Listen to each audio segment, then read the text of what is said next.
రాష్ట్రంలో జరుగుతున్నటువంటి హింసాత్మక సంఘటనలు రోజు రోజుకి ఎక్కువైపోతున్నాయి.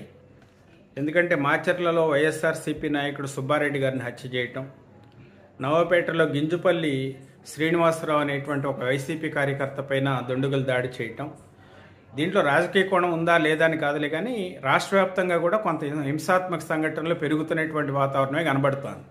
దానివల్ల ఏంటంటే ప్రభుత్వానికి చెడ్డ పేరు వస్తుంది. లా అండ్ ఆర్డర్ అనేది ఖచ్చితంగా గతంలో లా అండ్ ఆర్డర్ వైఫల్యం చెందింది. వైసీపీ మోకలు దాడుల్లో తెలుగుదేశం వాళ్ళు సమాజంలో చాలామంది నష్టపోయారని చెప్పి ఇప్పుడు కూటమి పార్టీలు ఆరోపణలు చేసిన నేపథ్యంలో ప్రస్తుతం జరుగుతున్నటువంటి వీటిని ఈ దాడులను కూడా మరి పరిగణలోకి తీసుకోవాలి కదా. గతంలో ఆరోపణలు చేశారు. ఇప్పుడు బాధ్యత తీసుకొని అలాంటి సంఘటనలు జరగకుండా నియంత్రించాల్సినటువంటి బాధ్యత హోంమంత్రి పైన, ముఖ్యమంత్రి చంద్రబాబు నాయుడు గారి పైన, మరి కూటమి పార్టీలపైన ఉందనటంలో ఏమాత్రం అతిశయోక్తి లేదు. దీనిపైన చర్యలు తీసుకోవాల్సినటువంటి అవసరం అయితే ఖచ్చితంగా